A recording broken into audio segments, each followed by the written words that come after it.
The more Thomas Brown speaks, the more he sounds like the Bears head coach. We're previewing the 49ers. We're listening to Thomas Brown. We're having fun. It's the CHGO Bears Podcast.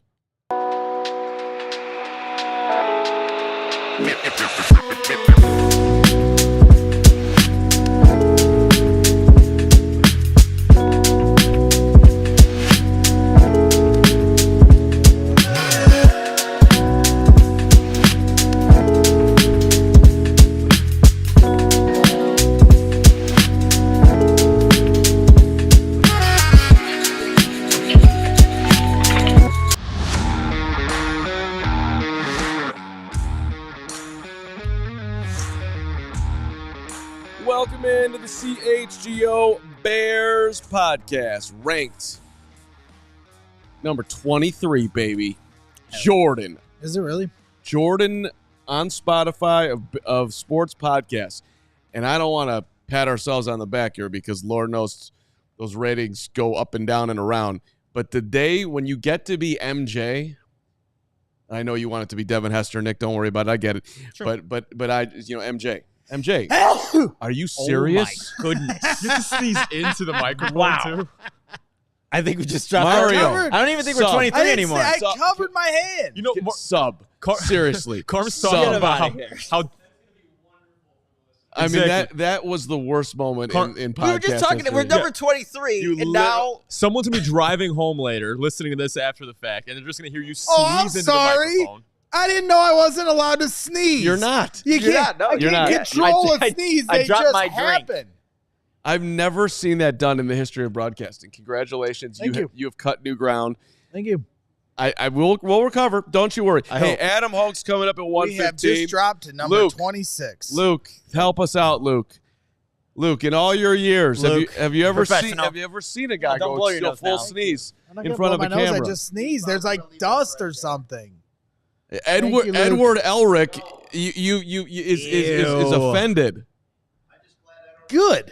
I hope he is offended. I didn't sneeze. The mic's fine. I covered my hand. Mario, that's your seat. My hands. Okay, we're kind of getting derailed here with the sneeze. Okay, we are. Good point. Okay, back on. All right, back on track. Actually, let's get right there. We're going to preview the 40. We're going to preview the 49ers. Matt Verderame does a great job on the national scene. He'll be joining us at 1:30 Sports Illustrated. We'll dive into San Francisco and a bunch more. Nick, of course, was out at practice yesterday. Experienced Thomas Brown in person. Greg Braggs Jr. is hanging out with deep knowledge after getting ready for Lance Briggs's Bears After Dark performance, which is coming up later tonight. What time does that thing drop? 6 p.m. Central. Looking forward to it. 6 p.m. So Greg has already done a show today. We're hoping that he'll stay focused for the rest of this show. I've got a Tory Taylor take that I'm looking forward to get to. But I do want to start today with Thomas Brown. And Nick, before we start playing some of these cuts, and we actually have two parts of Brown for you. The setting up what's going on right now with the team part, which we're going to do for the next 10 minutes. And on the back end, I'm just going to really, he got personal yesterday with some stuff, which I thought was super interesting. But just experiencing Thomas Brown in person, interim head coach of the Chicago Bears, how would you describe the experience? Man, that's a great question, Mark, because it's like night and day difference from like what an Eberflus experience was. And I know at the tail end, maybe the writing was on the wall for Eberflus, but he knows what he wants to say. He's direct with everything that he's mentioning and relaying to the people, to the media, and also to all the Bears fans watching at home. And there's just this sense, I don't know, I got a sense of like confidence from Thomas Brown. This is his first time being in this role, the interim head coach. But why does it feel like that he's been here before? It's just the way that he articulates his thoughts and relays whatever he's going to say to everyone listening and watching at home. He gets me very excited. Gregory, get in here, but I do want to remind you as we get into Thomas Brown that we are coming at you live on this Sunnyside Thursday. So beautiful, so delicious. Sunnyside.shop for bright buys every day, including 50% off for your first 3 online purchases. Enter the promo code HICHGO at checkout to qualify. Exclusions apply. Sunnyside Cannabis Dispensary, bright buys every day. Only for 21 and older or Illinois medical card holders. Are you getting excited about Thomas Brown over there, or are you just staying in Bill Belichick land? No, as I said to start this entire thing once Matt Eberflus was fired, I am personally going to keep an open mind to this entire process. This is probably going to take around 2 months for the Bears to come to this conclusion. So I'm not digging my feet deep in the dirt on anyone. And I am, anyone that 3 weeks ago when Thomas Brown was an OC and I suggested that Thomas Brown had the opportunity to be in the driver's seat to be the head coach in 2025 at the Chicago Bears. I was met with a lot of vitriol from Bears fans saying, it's been 1 game. Are you kidding me? And all I've tried to say about all of this, from Thomas Brown to Bill Belichick to Ben Johnson, everybody can have their opinions, but let's keep an open mind to all of it. And so that absolutely includes Thomas Brown having these next 5 games now as the interim head coach. That was the best thing the Bears could have possibly done to push this process up. Don't waste your time anymore with Matt Eberflus, and let's see what he can do. We already know who he is in the locker room. We already know what he's done with the offense, but there's a lot more to being the head coach of the Chicago Bears, and now he has that opportunity to show what he can do. So let's start with some Thomas Brown here. And first of all, stepping into a new gig. A lot of pressure being an NFL head coach, even on an interim basis. Mm-hmm. He seems pretty grounded in it. Grounded Brown. There's a little bit of a rhyme there. But Brown. Thomas, what is your mindset stepping into the job? I've always had the thought process every job I've had to try to excel at a high level. What I realized about this profession is if you are bad at your job, they move on from you. If you're good at your job, they give you an opportunity to stay around. And if you're great at your job, you get elevated. So my thought process was always to be the best I can be, not make it about myself, and let the chips fall where they may. So what I love about that cut, right? First of all, people that tend to have success in life, they don't pick and choose where they try, where they don't try. Whatever role you're in, you're going to try to be the best you possibly can be in that role. By the way, it's taken me about 46 of the 51 years on the planet for me to learn that. But for him to underline it, it's true. And he started this year, passing game coordinator, was like not really involved at all, was looking for things to do at practice by reports, and then all of a sudden 18 days of insanity, and he's the head coach of the Chicago Bears. But I love that. It's very real. Like, if you want to be good at your job and be someone that stays at your current position, you need to put that work in it. Like, it's a very real answer, very, again, straightforward of how to approach something like that. So when he answered it the way he did, I'm like, yeah, that makes so much sense. Right, and I think it's just a way in which he's going to look and evaluate people, right? Or, this is his expectation. This is how he carries himself. This is what he's going to be looking for. If guys on the team, no matter what their role is, follow that, that's going to be a good thing for the Bears. What about the mentality that Brown's looking for? How does he want him to play? Football's a violent game, and I have more of a, defensive mentality even as an offensive guy. I probably should have kept playing defense instead of playing running back. I might have still played a little bit longer. That's a personal note that y'all don't care about, but I want to share that with you. But I think it's just being able to understand the physicality that comes with this role, the discipline when it comes to how we apply ourselves, and trying to maximize every opportunity we have. Life isn't guaranteed. This game isn't guaranteed. It's a privilege to be here. So I want us to maximize it every single day in the building. And when we have an opportunity to excel on game day, go cut it loose, man. Play with no fear. I mean, it's just so refreshing, right? First of all, I don't think Matt Eberflus, with all due respect to Matt Eberflus, ever had any idea of what people were interested in and what people were not interested in. The fact that he's sharing a little personal note about himself is like, I know you don't care about that. Like, oh, wow, there's a human being standing up there. Mm-hmm. I bet that matters when he's standing up in front of the team, that there's a human being there that, by the way, played the game and can make jokes about the fact that I could have gotten to do what you guys are doing a little bit longer if I had stayed on that side of the ball, but I wanted to be a running back. So like there's just a relatability that I'm keying into here. Yeah, I mean, an offensive guy, but like a defensive mentality. Like, I would say from the Eberflus press conferences, I like that right there. Maybe because it's new, it's fresh, but that mentality to play physical. I would have to go back and like listen to Eberflus press conference and be like, how much of an emphasis was physicality in a game going into whatever matchup it was. But it's right then and there from Thomas Brown from the beginning. What was the thing that was the biggest emphasis for Matt Eberflus. I mean, the hits. The ball. The ball, yeah. The ball. And it's that lends your team to start trying to be overprotective. You don't want to make mistakes. Mm-hmm. And so an aggressive mindset, a good team is going to force that other team to show their hand by being aggressive. If you're worried about making mistakes, you're playing on your heels. I want my team playing on their toes, and it feels like that Thomas Brown has these guys on their toes right now. We've heard from the offense for the last 3 weeks and the impact that Thomas Brown has had. Hearing a guy like TJ Edwards the other day talk about, some of the impact he's already having on the defensive side of the ball, that shows you that the message is resonating. Well, and to back that up with what you said, Steven, let's jump to cut 6 to follow up on what Bragg is saying there. Like, what does Brown exactly want from his team? And like one thing that he's not talking about is the Bears being perfect.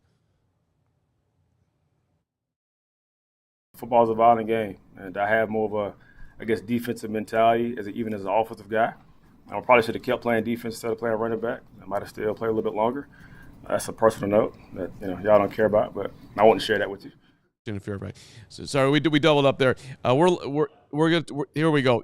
He's talking about perfection, and then he has a little bit about fear here. He doesn't want his players to try to be perfect. That's not what he's encouraging them to be focusing on when they're on the field. It's not perfect, and I don't really care about them being perfect. I want them to be excellent. So I can nitpick at every single play and tell a guy how he wasn't perfect. So perfection is not the goal. It's to excel at your craft, to use your talent, combine it with skill, and play for each other. So when the opportunity presents itself on game day, no matter who we play, again, we can play with no fear.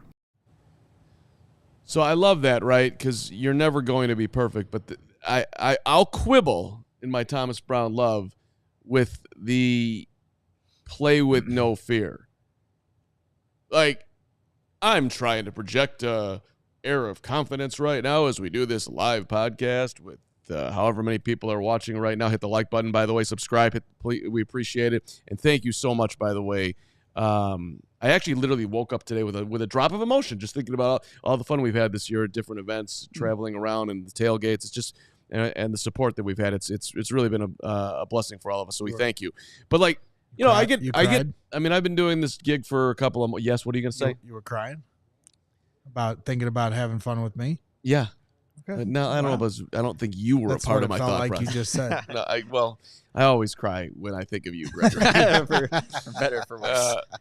But my point is that when they run out on game day and you're an NFL player competing against other NFL players with the spotlight and 60,000 people, 70,000 people, and millions watching on television, there is going to be some fear of failure or whatever.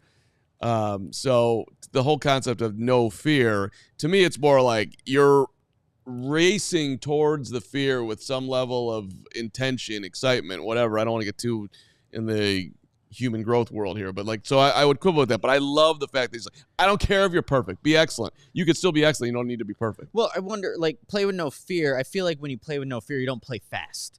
And I feel like you can't be an NFL football player if you don't play fast. If you're going to make a mistake, make it at 100 miles per hour as opposed to being hesitant. So when I hear Thomas Brown mentioning that, when you're not playing with fear, you're going to play fast, you're going to play physical, you're going to play violent.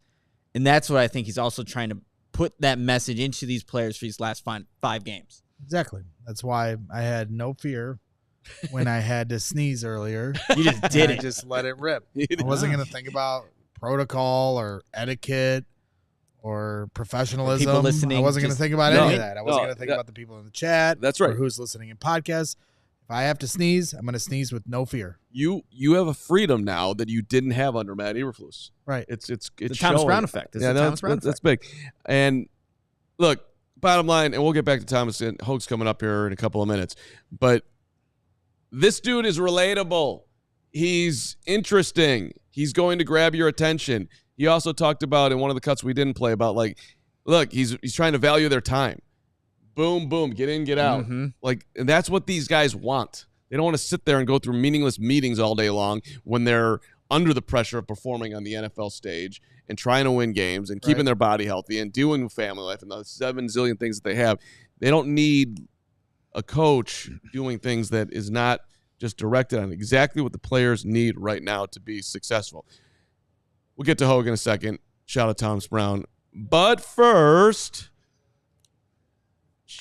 look at this beautiful fitting taupe. Purple. What color is this, Nick? It's definitely not purple. What is it? It's not a maroon, but It's kind of like the color of the gum I was chewing this morning. I mean, it's a great color. Great color. I mean, it's I would rock that, Mark. So that should give it some exactly. legitimacy. Lavender. I mean, I've never looked better. Yeah, I love the clothes over at Public Rec. They're comfortable, the look, all of it. And yeah, a little stretchy, like I could put it over my long sleeve in the winter month. This is huge. You know, I wasn't of the big time shooters around here who got hoodies, so I got to make the best of the situation. Bragg's got a hoodie, Hoge got a hoodie, Nick got multiple pieces. So I don't care. But with 20% off and the code can get multiple CHGO, pieces. you can get yourself a hoodie. You absolutely can. And by the way, they got all the fits for you. If you're a 32 by 32, their pants are unbelievable. Cody got some sweet pants. Or if you're 30 or 40 by 30, 32 by 30, they've got everything. And they feel like they actually were made to custom fit you. You're going to love the stuff at Public Rec. They're a local company founded right here in Chicago. Public Rec truly captures the feelings of evenings in the city. They know what you need. So stop suffering in regular pants and give the comfort of this gift for the holiday season. For a limited time only, our listeners are getting 20% off when you use the code CHGO at checkout. That's 20% off with the code CHGO at publicrec.com. After you purchase, they're going to ask where you heard about them.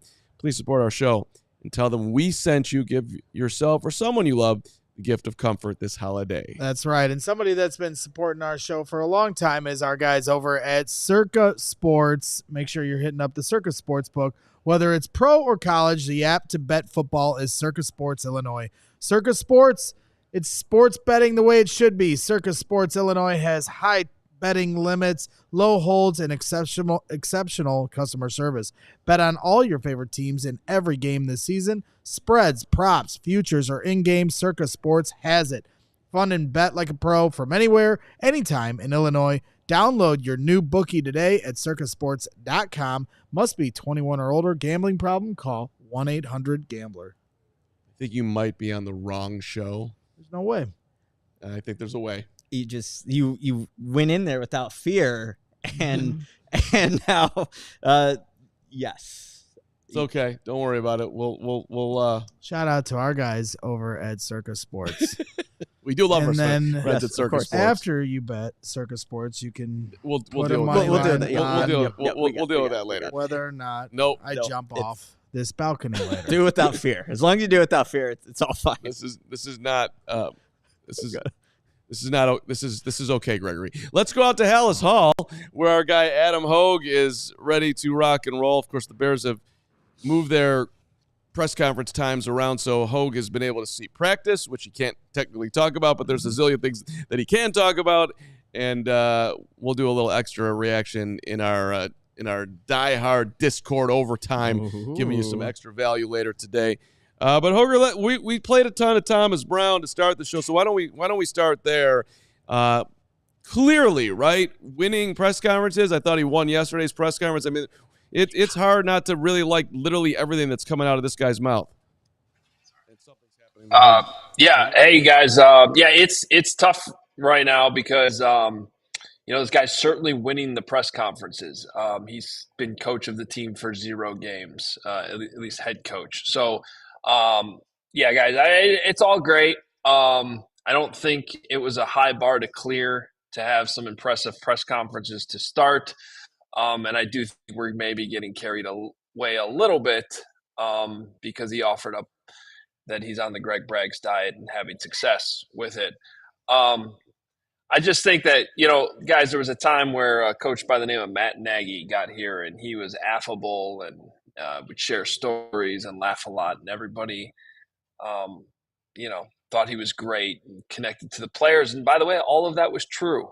But until you face adversity as a coach in the National Football League, we just learned this lesson, by the way, with even Matt Eberflus over the summer, because, he was a changed man and he had a new haircut and he had a cool beard, and then they lost games and then he was the same coach. So the point of all this is we don't know what Thomas Brown, the head coach, is until he coaches these games, and I can't wait to see it. He's definitely winning the press conferences. Can he win football games? That's what I really care about. We do need to read what a little wasted just put in the chat, which is leave it to Hoge to piss in the punch bowl, and that's exactly what you just did. You just ruined the punch bowl, buddy. Come on, man. Pissed right in it. You guys don't think you're getting carried away with this? I was watching that whole first segment. I was like, cool. He had some funny moments in a press conference. Well, that's all we could base him off as of right now, Adam. So what do you need to see then? What do you need to see in terms of what I care about setting? Yeah, what I think we already knew from his OC press conferences is that he's got a little bit more of a captivating the room type of vibe to him, where they're going to listen. I do think that part matters, but I still what does that look like after you lose a couple games, and things aren't going well, or he has a fourth quarter blunder? Because every coach screws up. Never met a coach who hasn't screwed up. I've screwed up many times at the high school level. Everybody screws up. It's how you handle that and how you either maintain or maybe even in some cases have to regain the trust of your players. And so it's just I'm not trying to like ruin the vibes here at all. I'm just saying that like we need to see this play out more. Now I will say I think it does matter. They have lost 3 games in a row with him as the OC, and we haven't really seen that affect any of the progress being made on offense. But that's a little bit different because even though they've lost these games, the over the last 3 weeks, the progress has been linear offensively. So I think you come back in the meeting room every single week feeling pretty good about yourself still. So I'm just now that it's a different job now. He's now in charge of the whole thing. And Sunday could go really well. It could also, be the 7th loss in a row for this team. And all of a sudden some of these vibes will change very quickly. Well, and look, as the mayor of the Thomas Brown fan club and also the Tyson Bagent fan club, you're not hijacking that from me. I was on top of this guy when he was still the passing game consultant and was the only one 3 weeks ago saying that he should be the head coach when everyone in this room over here to my left was like, it's got to be Hightower. And they were still writing that on Friday morning, by the way. Brax is very offended. You just came on here, as Silas Copeland said, and took a brown on Carm. So you have lost. You have lost your mayor of Brown Island title with that. Listen, everybody gets on Carm for going over the top on press conferences, but I told you immediately that Shane Waldron was going to be the Titanic, and I'm telling you that this guy is headed to the moon. Damn it! What's your problem? I have no problem. All right, but we can move on. I agree with you, Adam. He can't just do great press conferences and lose games. That's not going to work. They got to win games. That's obviously very obvious to everyone. What do you want to talk about Eric Washington stepping into being the defensive coordinator? And there was an interesting comment in Colleen Kane's trib piece from DeMarcus Walker saying that against the Vikings, it was just like certain defensive play calls. I just feel like you got to let your players play, so even something that Matt Eberflus was supposedly great at, guys on the defense were not pleased with the way he was calling plays. I'm assuming they wanted to be more aggressive. Well, and I think, so there's 2 parts of this that I think matter. Are we going to see any type of change there? Every play caller, whether it's offense or defense, is going to have some different flavor to how they call plays and different ideologies. Eric Washington was just part of a defense in Buffalo that was not the same as this one, similar but not the same. And so he probably has his own ideologies, and maybe he'll have a different pressure rate. Maybe he'll have different ideas on how to blitz. That same thing happened when Matt Eberflus took over last year, the play calling duties. we immediately saw a little bit more pressure, a little bit some more exotic looks and things like that. And then I feel like that got really passive here during this losing streak. So I do think we'll see some minor tweaks. Obviously, nothing major to the entire scheme in 1 week. But the other part of this too, and why I feel like we haven't talked about this enough this week, is to my knowledge, Eric Washington has never called plays. So, let's not forget about that side of the ball here, because, in his previous stops, even when he was in Carolina, I'm pretty sure Ron Rivera was handling that. So I could be corrected on that, but I don't think that's the case. And that's kind of a big undertaking here, to be thrown into. So let's not forget completely what's happening on that side of the ball this week. I would have to go back and look at it, Adam, but maybe he called one of the games in the preseason, if I'm not mistaken. I remember asking Eric Washington, were you going to call plays for one of the games? He didn't give me a straightforward answer, but I would have to go back and look at that. But one of the other things, maybe adding a new wrinkle, TJ Edwards. All due respect, Nick, I do not care if he called plays in the preseason, because they ain't calling anything defensively in the preseason. No doubt. He didn't call any plays when he was the DC in Carolina? Do we know that? I think it was Ron Rivera calling. Okay. One of the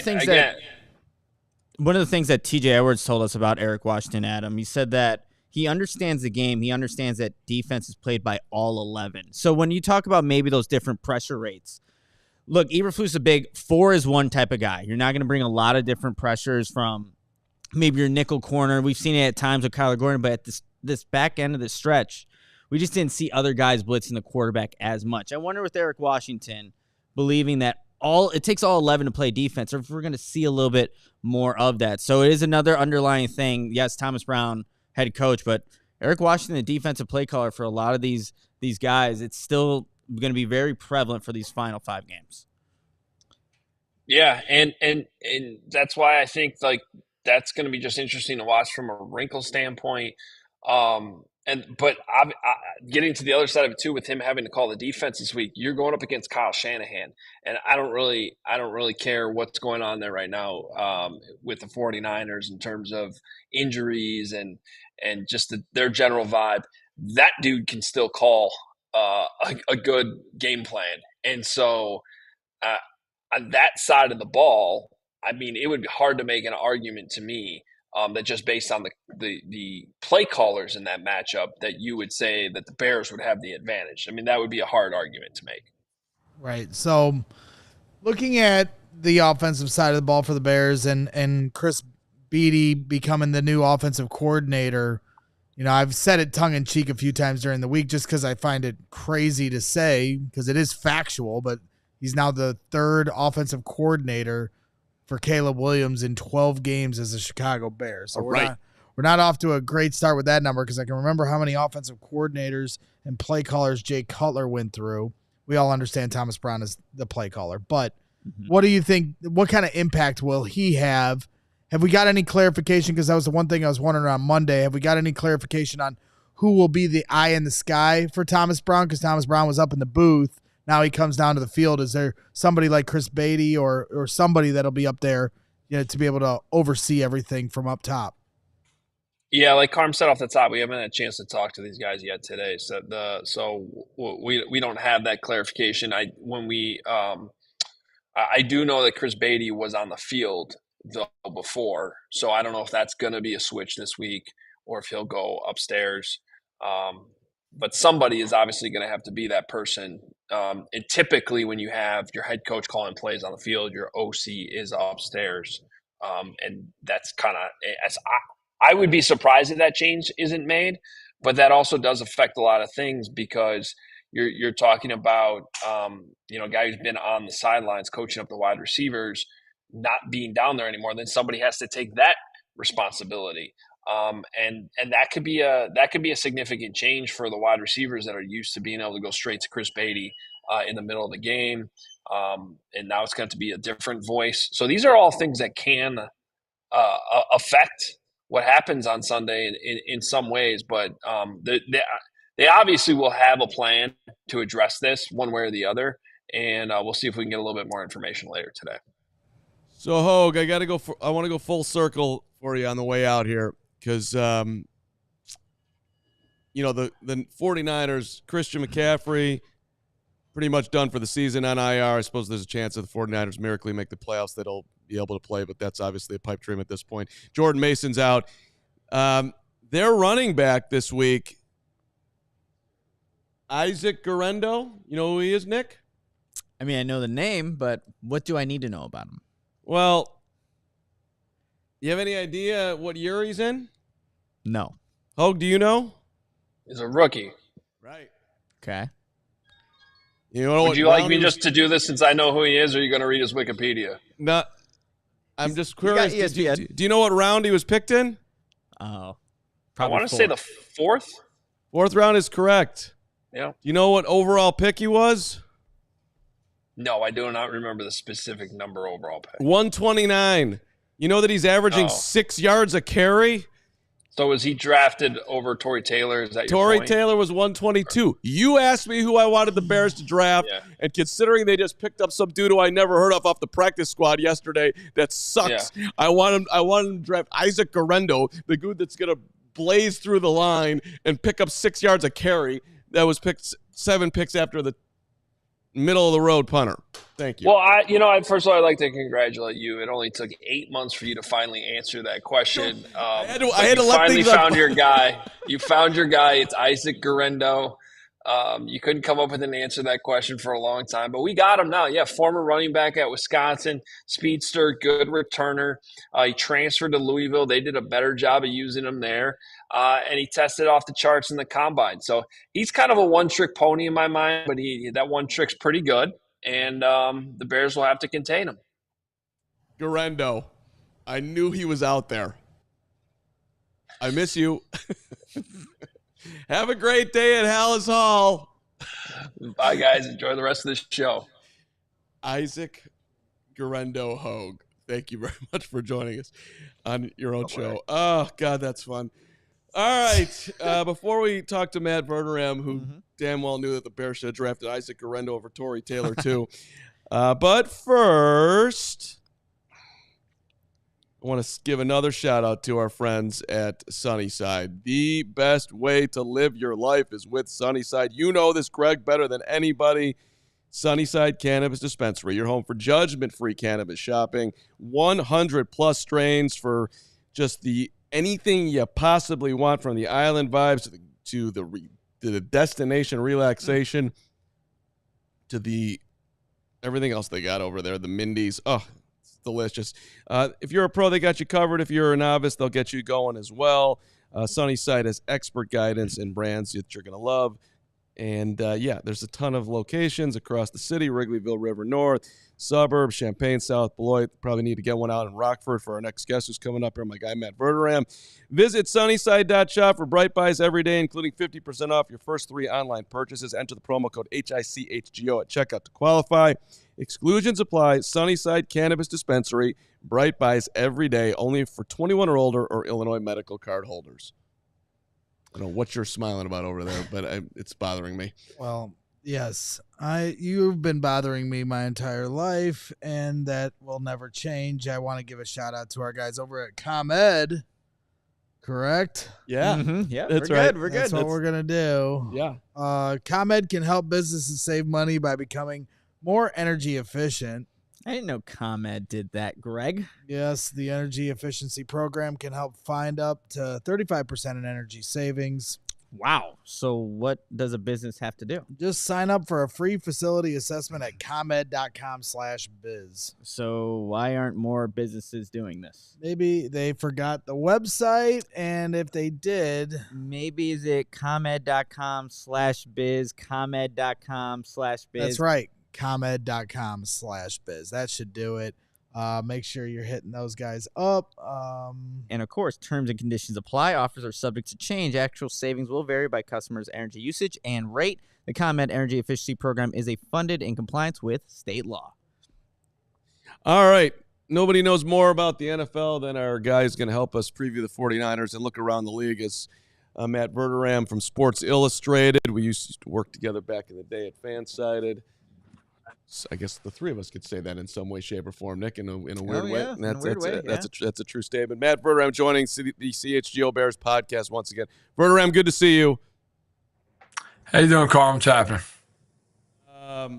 Well, I know you're busy, man, so I appreciate you making time. We'll get to the Niners in a second, but you know Shane Waldron in Seattle. You've got a ton of contacts around the league.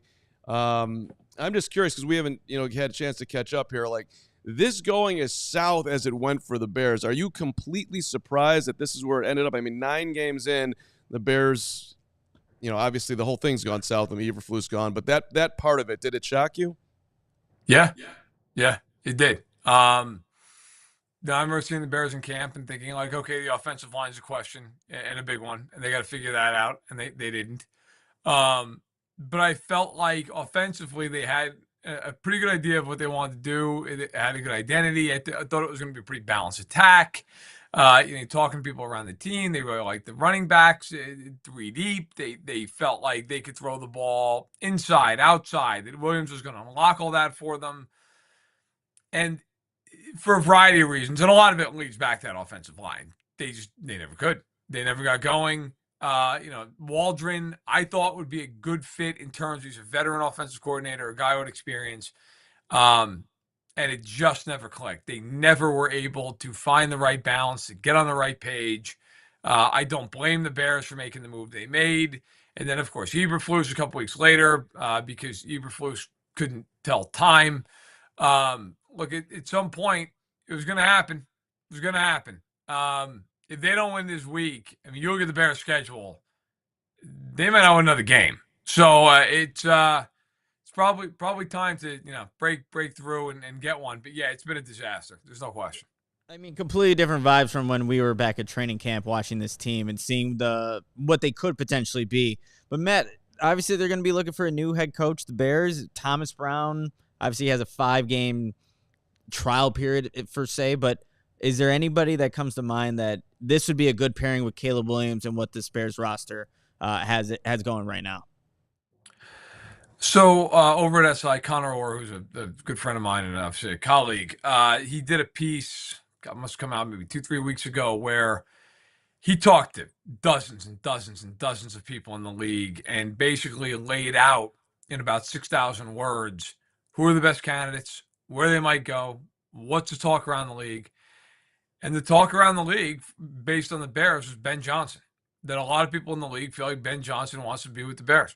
And, I'm in no position to refute it. Look, Caleb Williams is seen as a quarterback by a lot of guys in the league that he's got worlds of potential. And he was in a tough situation because he didn't click with Waldron and because the offensive line was Swiss cheese.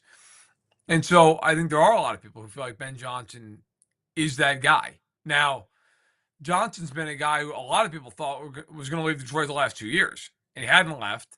He stayed there. Does he leave this year? I think the expectation is yes, but the expectation was yes a year ago, and he stayed. I think if he were willing to take the job, he is the guy. He is you offer him a huge contract. I think he's probably the hottest coaching candidate in years in terms of a first-time guy. So I think if the Bears can get Ben Johnson on board, he's it. He's who you would offer the contract to. So the Bears obviously play the 49ers here on Sunday, and there's been a lot of conversation around Kyle Shanahan and what's going on with the Niners. So I just want to know how realistic it is to consider guys like Sean McVay or Kyle Shanahan, especially just specifically Kyle's situation with the 49ers and what they're going to run into this offseason from a roster standpoint. Does it make any sense to you that they might have to hit the reset button as an organization there, and that might open the door to Kyle Shanahan being available via a trade? I would be shocked. I think most people in San Francisco feel like Kyle Shanahan is the coach that's gotten them to 4 NFC title games in 5 years without a star quarterback, or at least a superstar, depending on your opinion of Purdy, I guess. They certainly have to do some things with that roster. It's getting older in some spots, but I don't think if you're Kyle Shanahan, you're looking for the escape hatch. And I don't think the Niners are going to give him one. I don't think they're going to fire him. I don't think they're going to trade him. McVay, I just can't. I think when McVay's done with LA, I think he's just going to go to the booth. And he's going to make a fortune sitting in the booth for 20 years. And he'll just live doing it that way. I don't think he's going to go coach somebody else. I think he's pretty happy with his life. He's got a young family. And listen, it's getting sweeter by the day to be a broadcaster. Just go make a fortune sitting up in the broadcast booth, working 17 days a year and doing some prep obviously as well. But you're not working like a coach is working, and you're making 2 times what a lot of these coaches make, 3 times what these coaches make. So I would be very surprised if Shanahan or McVay are somewhere where they're not right now come 2025. You want to go down the Belichick road, or you want me to do it? Because I'm happy to do it for you, or you can have it at it. You can do it. I don't know. Just for me with the Belichick thing, like, do you think he's still a good head coach? I think Belichick's one of the greatest head coaches of all time. I think as a personnel evaluator, he was a disaster. But as a head coach, yeah, I think he can coach. I mean, I think we got to. He took Mac Jones to the playoffs a couple of years ago. Like, he got Mac Jones to the playoffs, and almost won that division. He got Cam Newton to within a game of the playoffs. Cam Newton then retired because he was so bad. Like, Bill Belichick can coach, but I don't think he's going to be in Chicago. I think if he coaches, like a lot of people know, or a lot of people think, I should say, that he is going to go to Dallas. That is what a lot of people think, because he is very tight with Jerry Jones. They are very close. And so the thought is that Jerry pulls the Parcells card and goes and gets a guy who can give some credibility to the franchise, who can run the show on the sideline in an authoritative way, in a way that, frankly, a guy like a Jason Garrett can't. Even a Mike McCarthy, who has a ring, to his credit, he can't. The other spot people are kind of keeping an eye on is the Giants. Belichick coached there. He came up there. It is a very meaningful, important place to him. He has relationships to this day in that building with ownership. I think, and the Giants are going to be in a position potentially to draft a quarterback and reset that entire franchise. So if Belichick comes back next year, those are the 2 I'm looking at.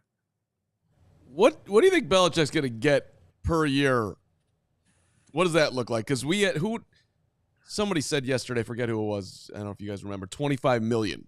Literally, I mean, is that number seems insane, but maybe he's Bill Belichick. I don't know. I was going to say between 20 and 25. I mean, he's Bill Belichick. He's not coming back on an off-brand discount, right? I mean, the guy's got 8 Super Bowl rings on his fingers, including as an assistant. So get that. I don't think Belichick's coming back to get paid like I don't know, pick a name, Antonio Pierce. I don't think that's happening. I think he wants. And by the way, they're another team. I don't think he would go there, but Brady and Seymour now being part owners, I think he would hesitate to work under Mark Davis. I think there would be a hesitation there. I don't think that would happen, but something to consider. Well, you're talking about money real quick, Nick. Mm-hmm. Well, then Ben Johnson, I mean, all the conversation with Washington, everybody's trying to figure out why it didn't work out with him going to Washington. There's speculation that he bombed the interview, or that he never wanted to go there, or he spurned them. And then there was the conversation about him asking for too much money. What have you heard, since we're on the money talk with Belichick, what have you heard of what Ben Johnson would want as a head coach? I think Ben Johnson's concern, and I think a lot of people's concern out of Washington, was they had not been stable for 25 years.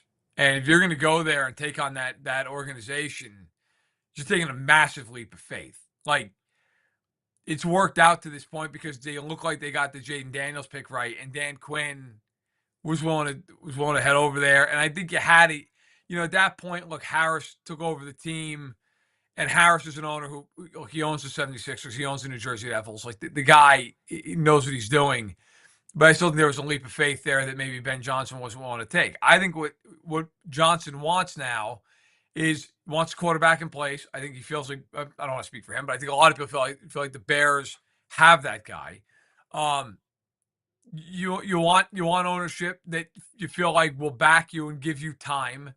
So whatever you want about the McCaskies, like they've never had a one-and-done coach, so I think that does factor in. Guys care about that. Guys aren't looking to move their whole family so you can be fired 14 games in. I think there's a thought of having a pretty clean cap sheet and having your draft picks. And in those regards, the Bears' job is a good job. Now, we could sit here and talk about the roster. We could talk about the McCaskies in some other ways.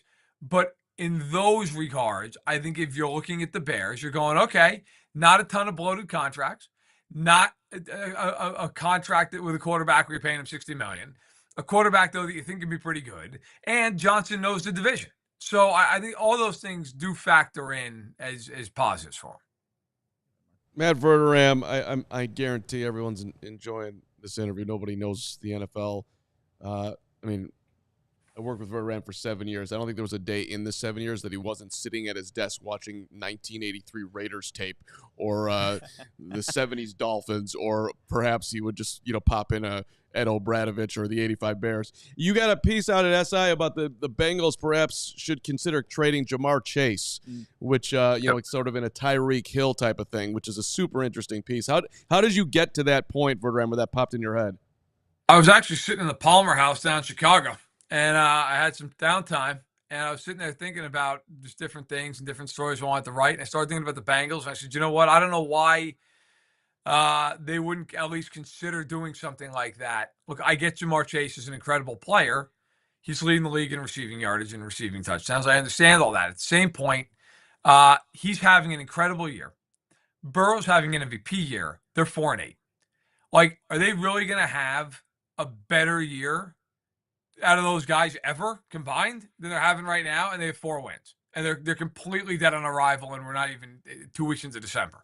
So I started reaching out to people in the league, and I talked to 3 general managers, and I talked to 3 other people, high-end front office personnel men, and said, look, if the Bengals went and made overtures to trade Jamar Chase this offseason, would they get a package equal to what the Chiefs got for Tyreek Hill, which was a first, a second, 2 fourths, and a sixth?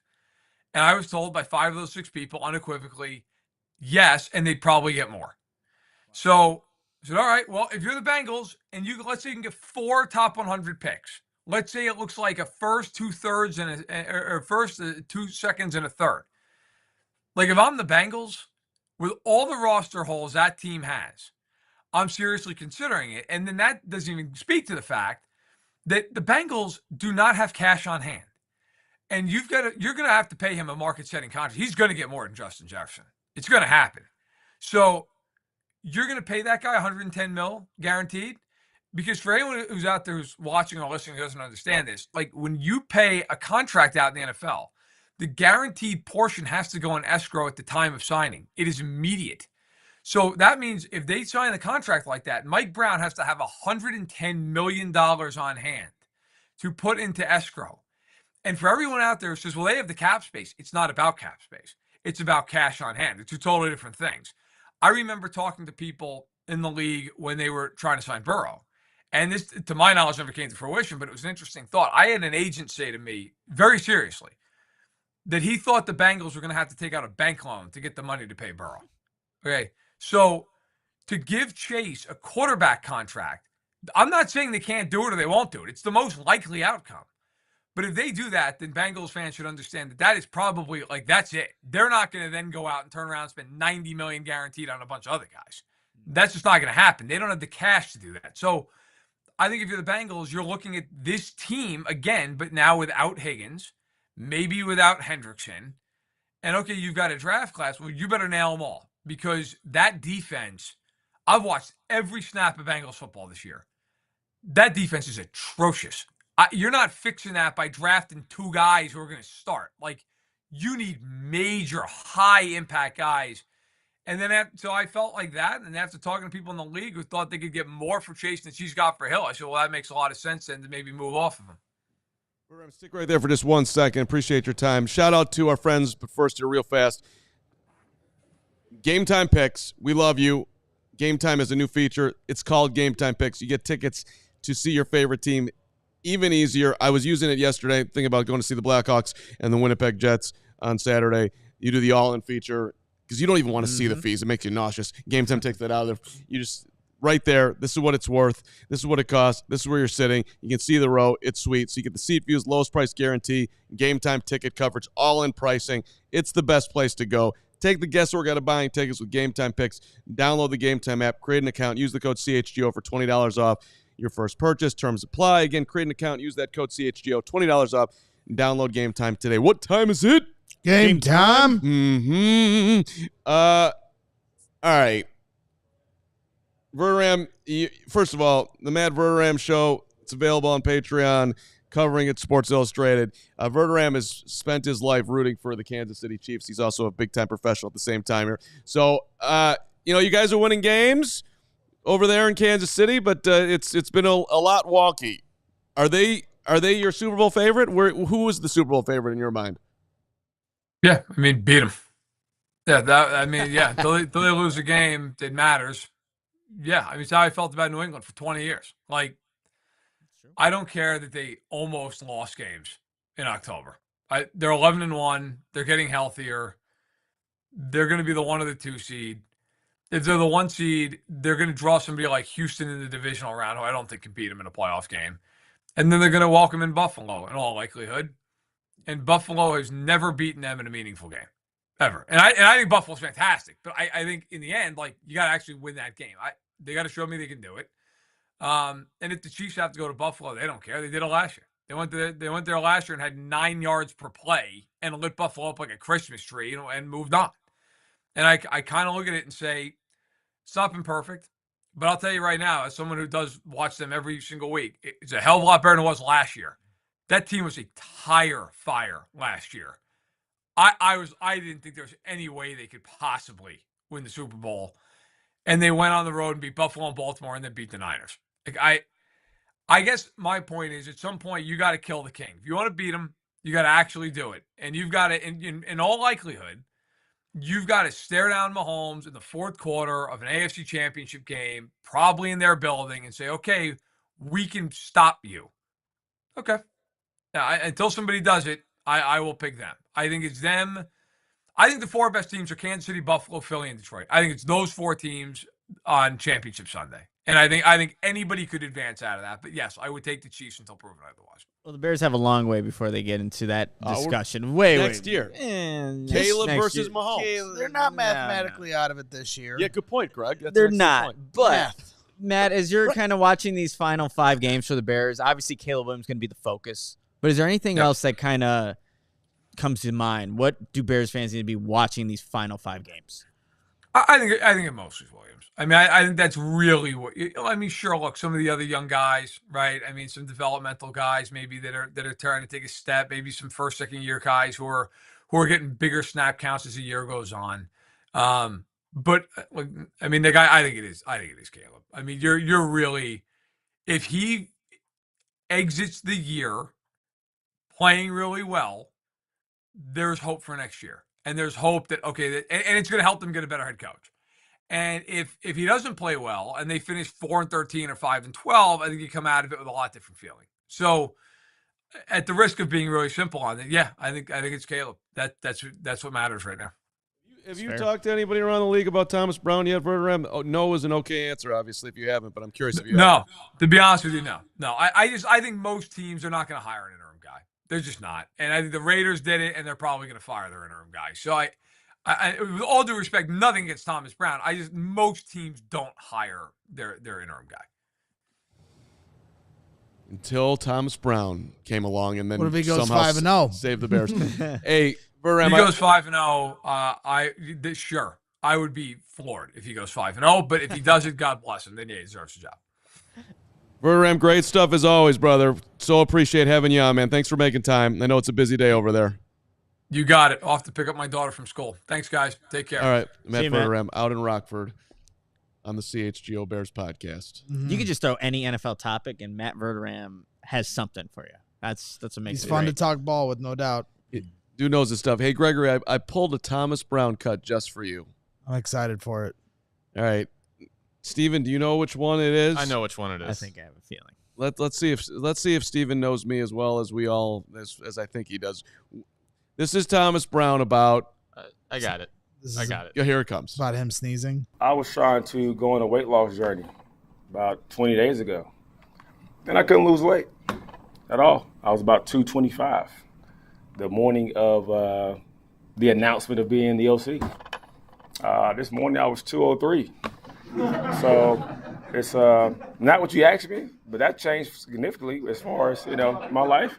And I get what you're saying. I'm making a joke. I get what you're saying. But I think, again, I'm being myself. I think I try to bring energy every single day. I'm a very direct person. I try to be engaging in front of the group, not entertaining. I don't care about entertaining them, but delivering the message, being clear and concise, but also collaborating with the entire staff and our players as well. I think this always has been, always will be a player's game, right? So it's about us understanding those guys doing a really good job in the locker room of manning it, owning it, and taking it further than that. I did love his weight loss journey and the fact that he literally stopped eating when he got the job that he wanted because he was that stressed, which is how sort of Greg lives his life, just nonstop, just always dialed in and worried about how he can make things better. But that I did love that. That wasn't it, though. Yeah, you got me on this one. That was not it. That was not the clip. If you watched our Thanksgiving show and Gregory with his family, and touched a little emotion there. His best friends being here. I thought this was an interesting share from Thomas Brown about, what support he has dialed up, now that he's stepping into being the head coach. I'll be honest with you. My phone was blowing up at the beginning. I eventually tried to respond to everybody. I'm not going to be arrogant and just, ignore people. But I think being able to have a great support system, like I said a couple of times, my wife is my best friend. And so I tell her everything. We communicate about a lot of different things. We've been around the game of football for a long time. Notice I was 14 years old, so that's a big point to me. She is not a football coach, but she understands what I go through. She knows me better than everybody else, and she has always, in my entire life as I've known her, spoken life into me. So I think being able to, again, keep things small. I have some guys I reach out to from time to time if I have questions, but I also lean on the guys in this building. Because, again, we're in this together. I understand in this role, people's jobs depend on the success of the head coach. Understand that and respect that. And so it's about us collaborating together, being consistent, and get a winning product. Now, how freaking beautiful is that? Yep. That's tight. That's up your alley. You and Jenny have known each other for a long time. Yep. We've speaks life into you, all the things. 100%. We leave no stone unturned as a married couple. We've been together for 20 years and married for 10. So that's 20 years being together, over half of our lives. And so that's important, and when you come home, sometimes you got to vent. You're going to have those days, Nick. I know you're engaged, getting ready to be married, and the best thing you can have is a strong woman next to you that you can collaborate with and vent to and talk to about life and what your next moves are. And so it sounds like Thomas Brown has that right support system behind him, but that's every good man has a great woman that has their back. No question about it. And I'm with you a little wasted since they were 14. It's amazing. 14. Yeah, I've been with Jenny since I was 18, since we've been 18.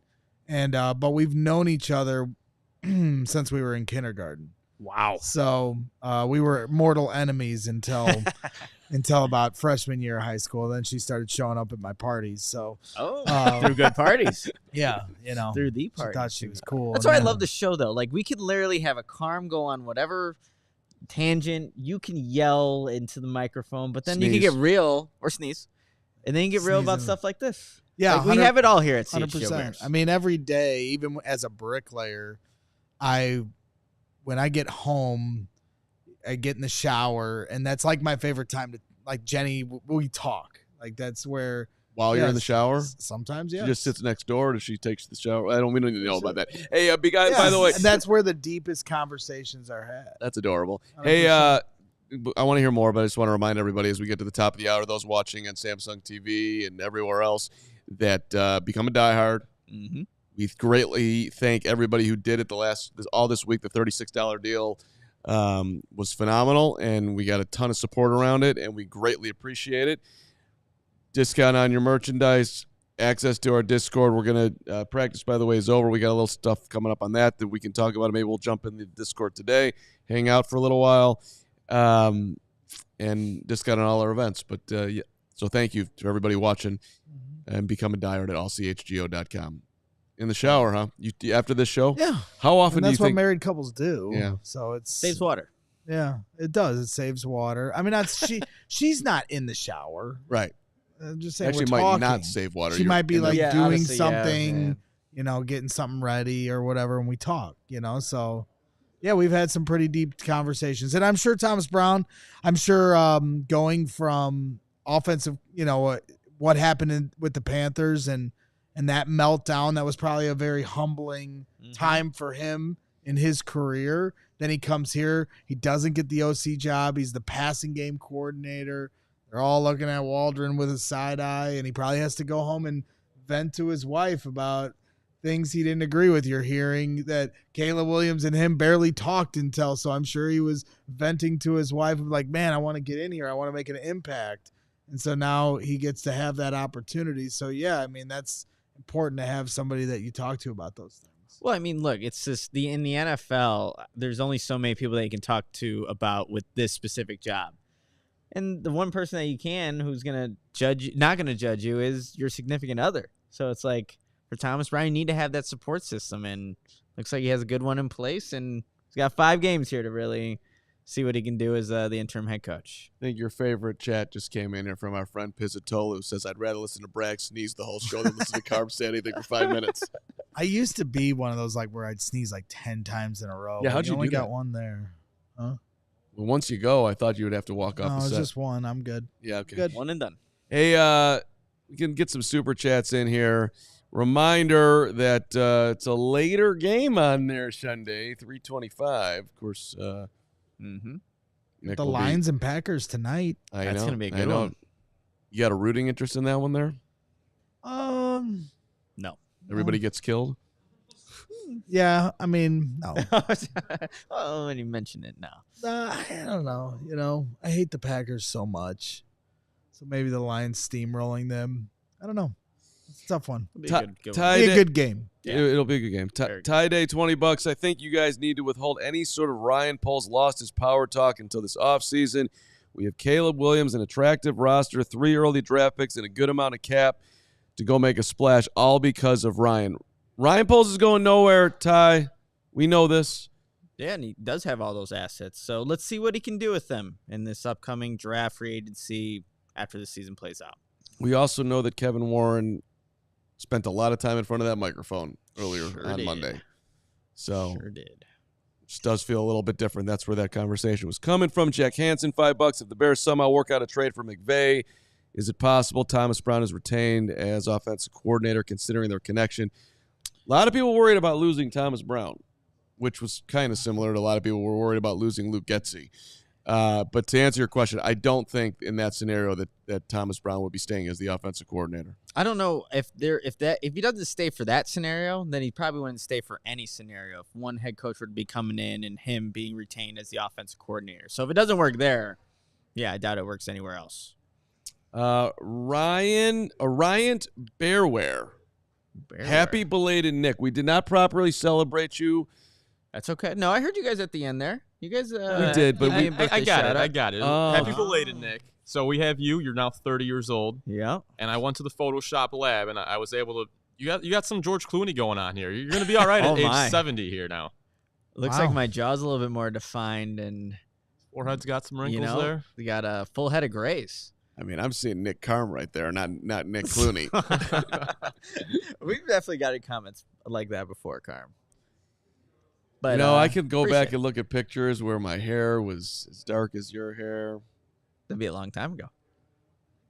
It's really not that long. It happens fast. No. It's quite upsetting. Did you get Nick anything for his birthday, Greg? Did you? Nope.